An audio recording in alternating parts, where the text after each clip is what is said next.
Sunday brought total chaos to Ashbourne, and I can't believe what's happening with our commanders. 3 explosive stories just shook the foundation of this organization, and I guarantee that after hearing this, you'll understand why this season will be unlike anything we've experienced. We've got a rookie driving Dan Quinn crazy, 2 veterans who might revolutionize our defense, and a situation with our star that's got the entire league on edge. I'm telling you this, if you thought we were done making noise, you're totally wrong. Stick around because this is just getting started. If that surprises you, wait to hear this. Jonathan Jones and Will Harris are making waves in training camp, and Dan Quinn can't hide his excitement. After years of seeing this team suffer in the secondary, we finally have 2 pros who know exactly what they're doing. Jones brings the speed we desperately needed at cornerback, while Harris adds that critical communication at safety that we lost when Jeremy Chinn left for Las Vegas. And do you know why Jones is exactly what we needed? I'm telling you this, Quinn. Describe Jones as a thorough professional who can play multiple positions, both nickel and corner. That versatility is exactly what we need to face C.D. Lamb of Dallas and A.J. Brown of Philadelphia. This ability to move between positions gives U.S. defensive flexibility we haven't had in years. Jones comes from a solid career in New England, where he learned to play under pressure in the most crucial moments. His speed isn't just physical, it's mental. Quinn was impressed from day one with his professionalism and the way he immediately understood the defensive system. While other cornerbacks take months to adapt to new schemes, Jones came ready to contribute from day one. The difference between Jones and the corners we've had in the past is enormous. This man knows how to use his speed to recover when out of position, something that's crucial against elite receivers in the NFC East. His playoff experience with the Patriots means he won't be intimidated when the lights are brightest. But Harris might be even more important to the defense's success than Jones. Quinn specifically mentioned Harris's communication skills as a safety, and that's no coincidence. The safety position is like being the quarterback of the defense, and Harris has demonstrated the ability to direct his teammates before the play develops. Remember those Sundays when we watched our safeties completely lost, allowing easy touchdowns due to lack of communication? Harris eliminates that. His ability to read formations and alert the defense to what's coming is something Quinn compared to playing defense in basketball, where you can anticipate screens and movements before they happen. Losing Jeremy Chinn hurt because he was one of the few players in our secondary who understood how to function as a unit. Harris brings that same mentality, but with more years of experience in high-pressure situations. His speed combined with his football IQ gives us something we've lacked: a safety who can cover the deep ball and come up front to stop the run. The timing of these acquisitions is perfect, don't you think? While the Cowboys are relying on aging corners and the Eagles are trying to patch their secondary with temporary solutions, we're building something solid with these 2 veterans who know how to win in this league. Jones and Harris aren't projects. They're players ready to produce immediately. I believe this duo will be the difference between an average defense and one that can compete in January.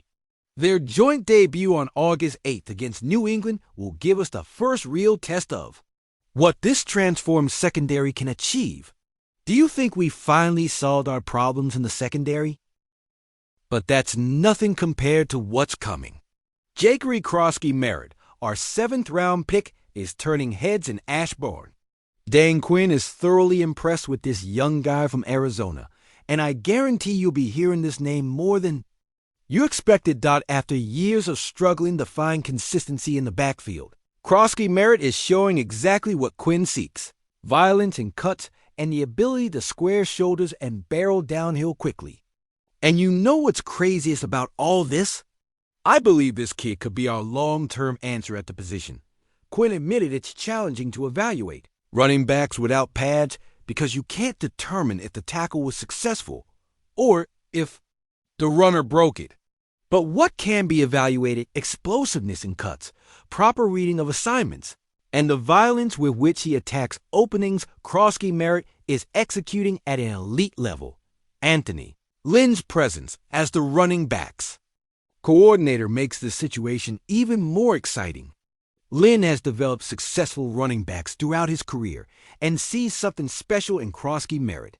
His experience working with runners of different styles gives him the perspective to maximize this rookie's unique strengths, with Brian Robinson Jr. and Austin Eckler as free agents at the end of the season. The Commanders are playing the long game with Kroski Merritt. This isn't just a random 7th-round pick. It's a calculated investment in the future of the backfield. Robinson has been solid but not spectacular, and Eckler is in the final stages of his career. Kroski Merritt represents youth, potential, and an opportunity to develop a running back within Quinn's system from the start. What makes Kroski Merritt special isn't just his speed or his cuts, it's his mindset. The coaches have noted his work ethic and his ability to absorb the playbook quickly. In Arizona, he showed the ability to be productive when given the opportunity, and now he's in an organization that can provide the development and opportunities he needs to reach his maximum potential, while the Giants are still trying to find a reliable running back after Saquon Barkley's departure, and Dallas continues to depend on an aging backfield. We might have found a gem in the 7th round. History is full of late-round running backs who surprised the league. From Tom Brady to Antonio Brown, late rounds can produce stars when talent meets the right opportunity. Quinn has expressed he's very excited to see how Kroski Merritt responds when they finally evaluate his ability to break tackles and run through contact. His preseason debut against New England on August 8th will be the first real chance to see if all this hype is justified. Do you think Kroski Merritt can surprise everyone and earn significant playing time in his rookie year? I believe he can, and I'm telling you why. This kid has something you can't teach, that killer mentality, which separates the good running backs from the great. And when you thought we were done, here's what's really important. Terry McLaurin finally arrived in Ashbourne, but was immediately placed on the PUP list for an ankle injury. This situation has massive implications for our season and the contract situation we've all been closely following. After 4 days on the did not report list, McLaurin finally showed up in Ashbourne on Sunday, but his arrival came with immediate medical concerns.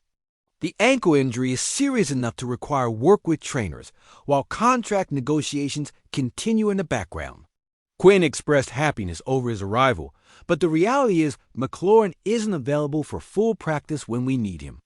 Do you know why this worries me more than anything else? I'm telling you this. An ankle injury can significantly affect a receiver's ability to make those precise cuts that make Terry so special. His route running, his separation ability. Everything depends on the health of his ankles. Seeing McLaurin start camp on PUP is like watching a pitcher start the season with shoulder issues. The fines accumulated during his absence totaled $200,000, $50,000 for every day miss. But that money is insignificant compared to what's really at stake: the franchise's future and the relationship between McLaurin and the organization. Every lost day in camp is valuable time that can't be recovered, especially since he needs to develop chemistry with Jaden Daniels and the rest of the offense. McLaurin missed crucial opportunities to work with the new offensive system, build timing with his quarterbacks, and set the tone for the 2025 season. While other elite receivers in the league were perfecting their routes and building trust with their quarterbacks, Terry was at home waiting for resolution in his contract negotiations. The contract situation adds another layer of complexity that could define the coming years for this franchise. Terry is seeking an extension as he enters the last year of his $68.4 million 3-year contract. With an annual average of $22.8 million, he's ranked as the 17th receiver in the league.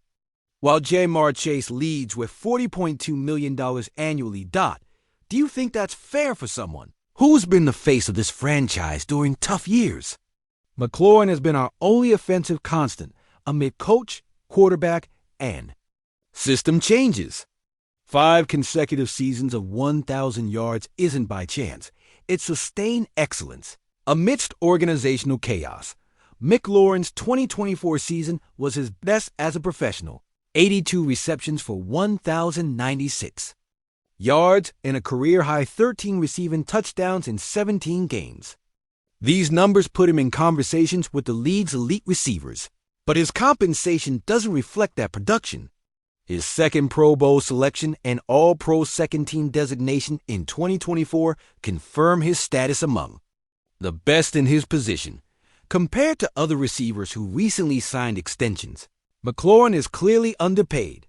A.J. Brown in Philadelphia, C.D. Lamb in Dallas, and other similar tier receivers are earning significantly more money.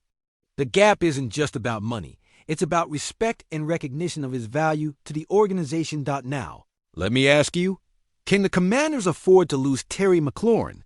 While the Eagles have A.J. Brown secured long-term in Dallas resolved, C.D. Lamb's situation, we're playing with fire with our most reliable star. Adam Peters and his team are working hard on the negotiations, but the clock is ticking and each day without resolution increases the risk. If McLaurin leaves in free agency next year, where does that leave us? With which receiver do we build? Our offense? How can we explain to the fans that we let go of the most consistent and productive player we've had in years? The situation is not just contractual, it's existential for this franchise's future. It's further complicated considering Jaden Daniels is in his second year and needs reliable weapons for his development. McLaurin isn't just a receiver. He's the security blanket Daniels needs to reach his potential. Losing that connection just as Daniels is entering his most important year will be devastating for the development of both players. That's burgundy and gold, baby, and we can't let him go. This man has given everything to this organization, been the professional face of the franchise during tough times, and deserves to be compensated like the elite receiver he is. What do you think about Jones and Harris coming in to revolutionize our secondary? Do you think Kroski Merritt could be the surprise of the year and become our future running back? And are you as concerned about Terry McLaurin's situation as I am? I need you to tell me in the comments which of these 3 stories has you more excited or worried, and what you think the organization should do with Terry's contract. Listen, this Commanders community has become a family that has suffered together and is now experiencing real moments of hope mixed with genuine concern for the future. If you feel that burgundy and gold passion running through your veins like I do, this is your place. Give a like if you think these moves bring us closer to the playoffs. Subscribe if you want to stay updated with every move Adam Peters makes, because I guarantee we'll have more explosive news from this ever-surprising organization tomorrow. And remember, hail to the Redskins!